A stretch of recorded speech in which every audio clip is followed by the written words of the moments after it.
Hey everyone, Fina here from Fina Reads. Welcome and welcome back to my channel. Today with a video that is 14 months in the making, over a year. Because I needed to read all the books of this author to talk about them. And I'm talking specifically about John Marr. If you've been around for just a little bit, you've heard this name in my wrap-ups pretty much every single month. Stacey and I got together to do like a buddy read of all the John Marr books, and it turned into a bigger buddy read on her and her husband's Discord. There were a lot of you folks who joined us for individual books, not necessarily for all of them. I think I was the only crazy one who actually read all 14 books. It was a lot of fun talking about the books, hearing about what everybody liked and, you know, what they took out of these books. So I already knew at the beginning of that buddy read that at the end of it, I wanted to do like I read all of these books by this author type of review, and that's what we're doing today. I'm so excited to be finally doing this video because reading John Marr's books has been a lot of fun throughout last year and the beginning of this year. So let's talk about them. I will separate it into his 5 sci-fi books and 9 thriller books. The sci-fi books I will talk about in reading order, and the thriller books I will talk about in order that I liked them from least to most liked.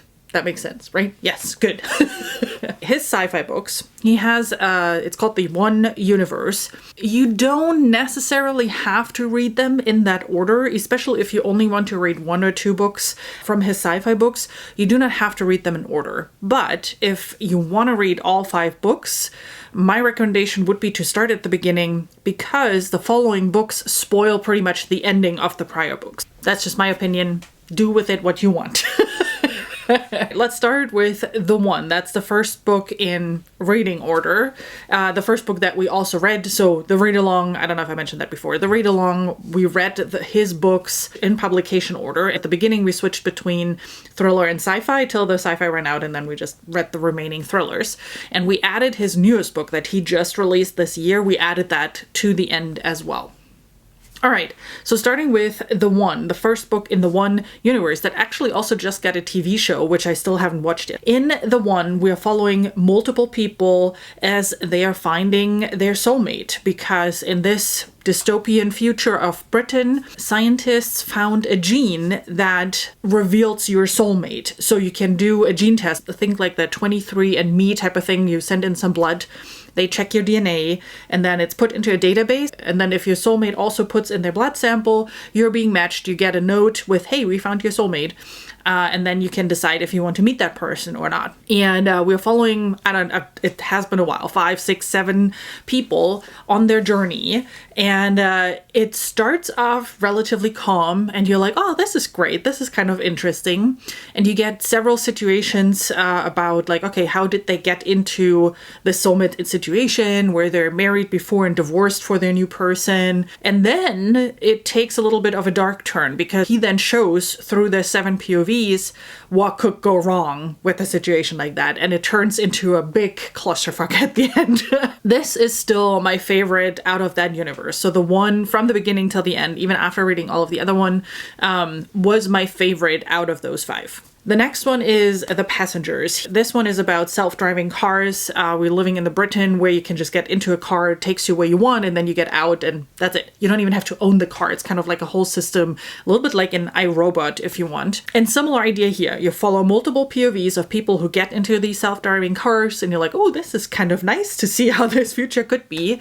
And then again, it turns dark really, really fast because the cars from the POVs that we are getting are all on a collision course, and then we get an additional POV from a person who is kind of in a war room type of situation where a hacker then announces basically, hey, I hacked multiple cars and I will send them on a collision. You have to decide who survives. Very cinematic, very fast-paced, very dark. You will hear that word a lot throughout my quick discussions of all of these books.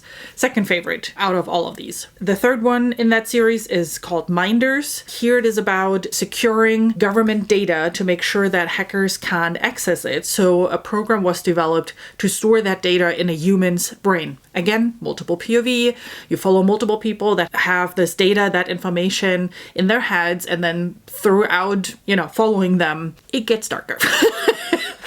This is my least favorite out of the 5. This one actually feels like it's not really connected to the One universe. It stands a little bit on its own.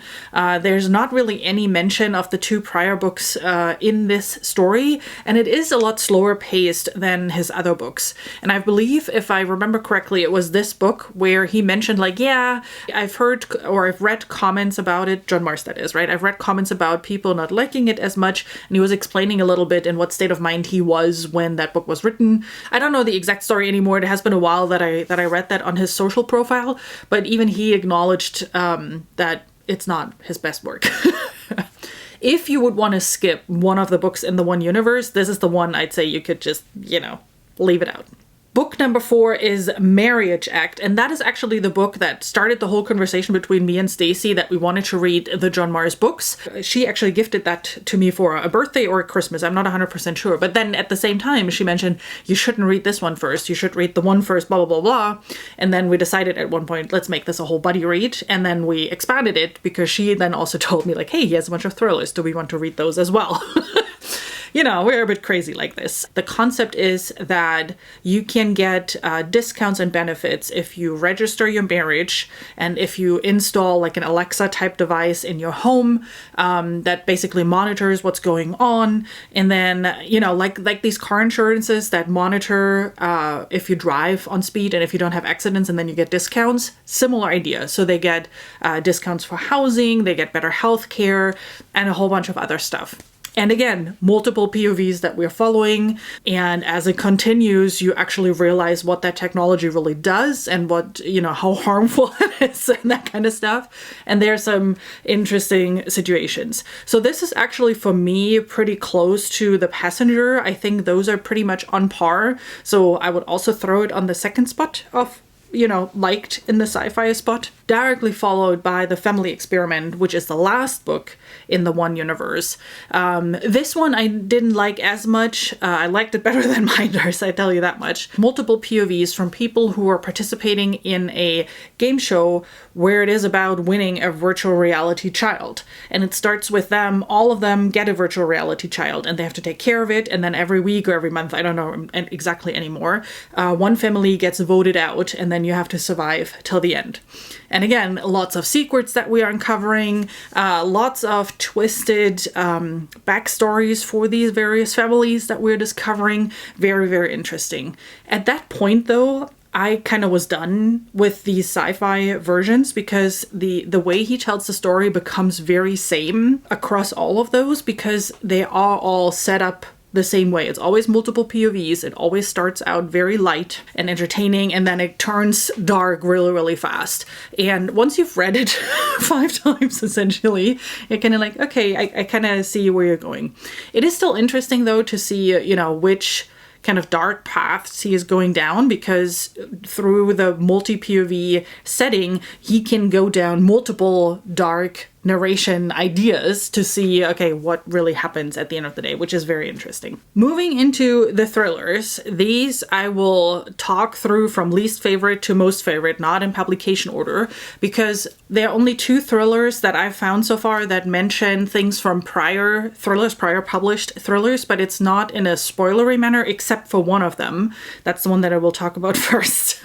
For all of the thrillers, just so I don't have to repeat myself again, they're all fast-paced. They all start out very light, and you're kind of thrown into the situation, and then you slowly uncover all of the secrets of the people, and you learn more and more about the different people that you're following. And all of them are incredibly twisty, and they do not end where other thrillers might end. He always takes it 1 or 2 steps further, which is also why I really like his thrillers and will keep reading them no matter what. Like, whatever he comes out with, I will continue reading his thrillers. Also, one thing you should know about his thrillers is because they're similar to the sci-fi books, the way he writes them is all very similar. Like, the way he reveals things, the way you walk through the plot, the way he handles the secrets of his characters throughout all the thrillers, most of the thrillers is very, very similar. So this is an author where if you read one book and you like it, the chance that you like the next and the next and the next book by him is very, very high, and vice versa. If you don't like one of his books and then try the second, the likelihood that you don't like the second is also very high. All right, let's talk about Dead in the Water. That's the one that released this year. So his newest one, the last one that I read, and that's unfortunately my least favorite out of his books. This is also the one that has a figure from The Good Samaritan, which is a book that he published a couple of years prior, playing a very heavy role in this story. So this is about a young man who goes out for a swim with a friend, like a wave goes over him and he drowns. As he drowns, his life flashes across his eyes and he sees like all the situation plus one that he doesn't remember. Obviously he survives, right? He's being pulled out by his friend. He barely survives. And then he remembers, okay, I remember all these scenes that I've seen, but I also saw a young boy who was dying and I was kind of leaning over them and I've never seen this boy in my life before. And then it turns into an obsession where he's trying to figure out who that boy is, and he kills himself over and over again, you know, and being resurrected over and over again, because with every single time he gets more memory back from that. Sounds very interesting. The problem for me was that this story got so far-fetched. Like usually with his thrillers, yes, there's a little bit of convenience in them, but usually they feel rather realistic on how, you know, this could play out this way. This one doesn't. It really feels kind of far-fetched and out there. Also, this is the only John Marr thriller where I knew at the beginning what it was, what the resolution was of all the things. Like before the first twist was revealed, I was like, okay, this is going to be it, and I was right. And that never happened before. So yeah, unfortunately, this one didn't work for me. The next one I want to talk about is Her Last Move. And this is the only one where I actually don't remember the plot anymore. And I also didn't like it. This one is the only one that is slightly different from his other books. The way he tells the story here is slightly different. The story itself is slightly different. I remember it was something with the main character we're following as a detective. And I believe she's being followed by someone. And we're slowly, we get the thoughts of that someone. We don't know exactly who they are at that point. That's all I remember. And honestly, I was very underwhelmed back when I read it. And I was like, huh, this is kind of different, because at that point I already read a couple of thrillers by his and loved them. Like I ate them up.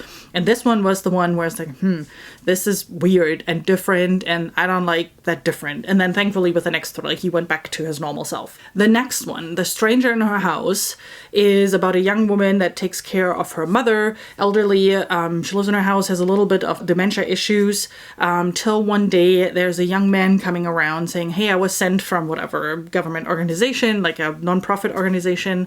I'm here to help with cutting the hedges and taking care of the yard a little bit and cleaning that up. And then more and more often, he just shows up. He is just in the house when, the daughter comes around, and he weasels his way into the life of the elderly woman. And they end up marrying at one point, and the daughter is completely flustered. It's like, what am I supposed to do here? He's taking advantage of her. She doesn't know what she's doing, that kind of stuff.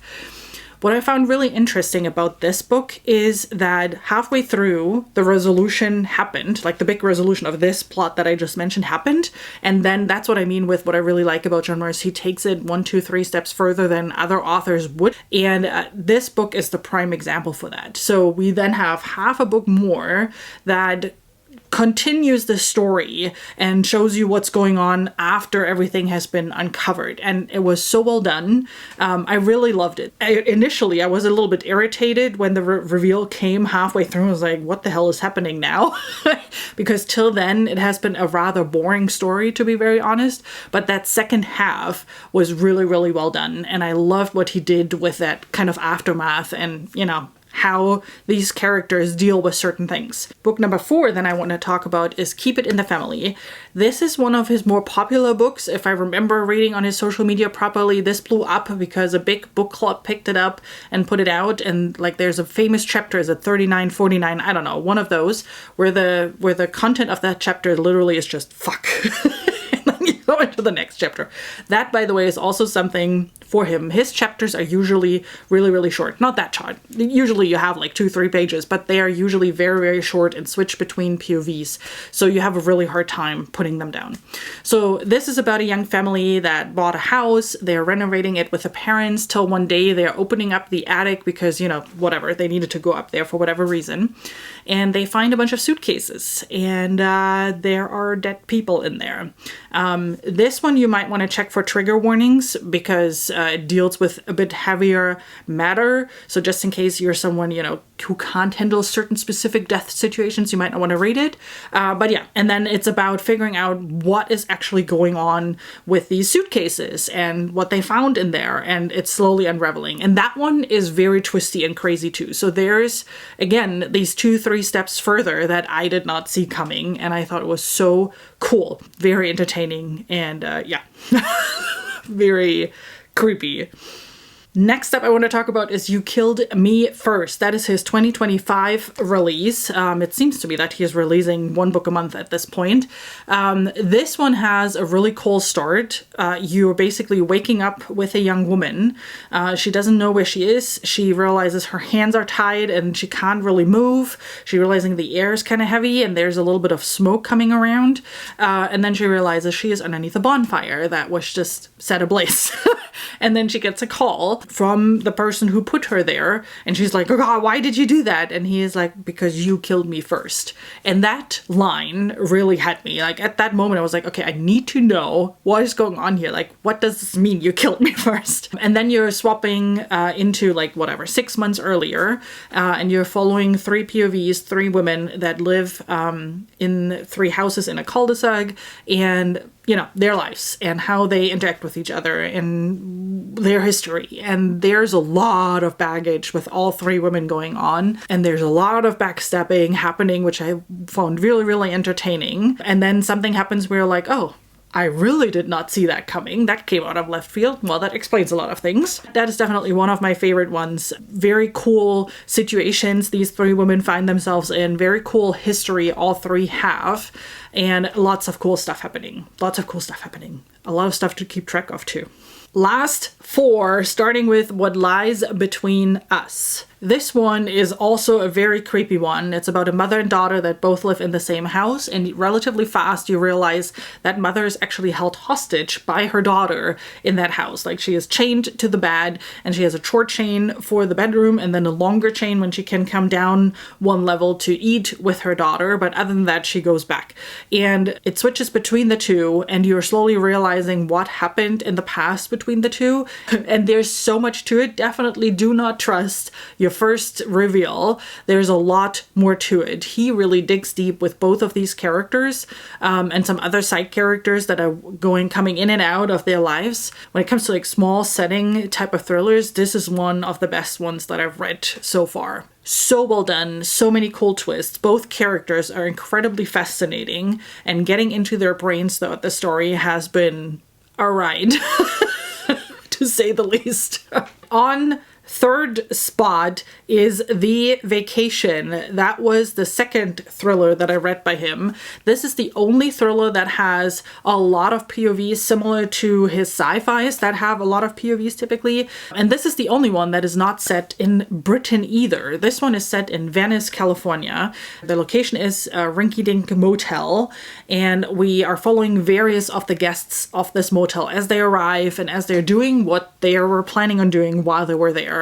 The Vacation was really cool for multiple reasons. One, I'm not living too far away. Well, it's still a 2-hour drive from Venice. So some of the places that were mentioned in the book I know. So that was kind of cool to discover them. And then also this one is very atmospheric. So you could smell the ocean. You could feel kind of the dirt and the grime in the motel. He's sharing a lot of the environment and what the motel is like and what it is living in there for either a couple of days or much longer in some cases, and just what all these backpackers, travelers are doing. Number 2 for me was Good Samaritan. I mentioned that earlier. This one is the one that you should read first if you want to read Dead in the Water, because the main character in this book is showing up in Dead in the Water again. This one is about a suicide hotline where people can call to, either just being listened to, or if they actually want to be talked out of committing suicide, that kind of stuff. Just someone that is there for you in your most vulnerable moment. And the main character that we're following here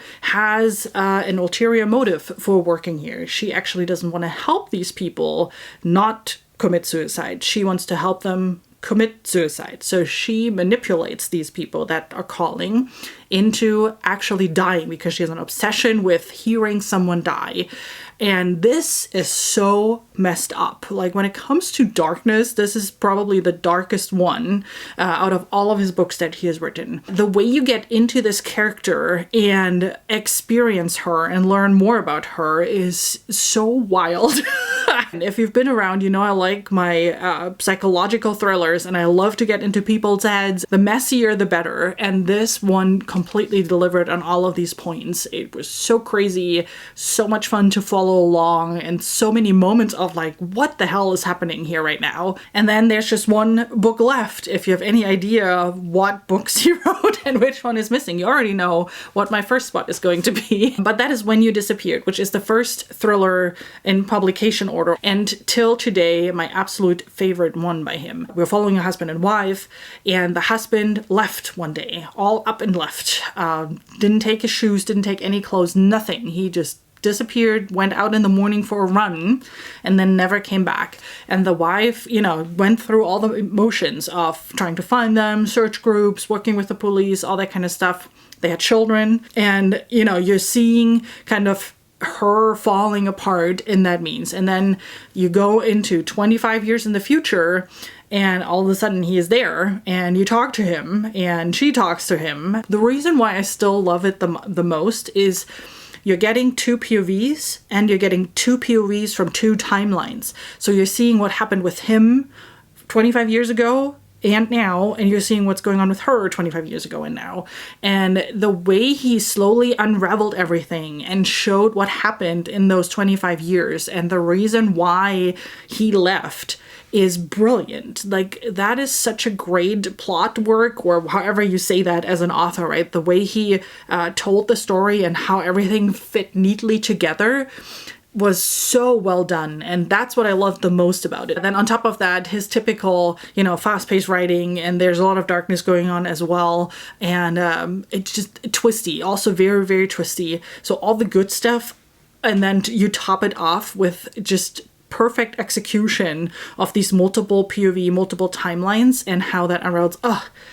Brilliant, brilliant. I love this so much, and actually, now that I'm talking about it, this one I should really pick up soon again and read again. That is my ranking for all the 14 John Marr's books that are out at this point. The only author where I've read all books from, I believe. Overall verdict. John Marr's is a favorite author of mine now. Yes, there were 2 or 3 books that I absolutely didn't vibe with, but all the others have been fantastic. They have been so much fun, bingeable, like nothing else. Like real fantastic popcorn reads with depth that you usually don't get with popcorn reads like that. Especially if you're a character-driven reader, these are fantastic because you always go deep with the characters, you always learn so much about them. Yeah, overall I like the thrillers better than the sci-fi books, so I don't know if I would read another of his sci-fi books again. Probably, let's be real, I probably would, but I have a feeling that I might not enjoy it as much. The thrillers though, oof.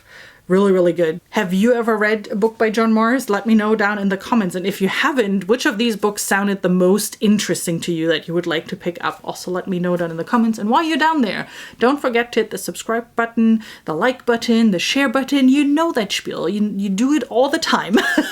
And thank you so much for stopping by and listening to me talk about 14 books in a row. I really appreciate you. And then I hope I'll see you soon with my next video. Till then, have an amazing rest of your day. Bye!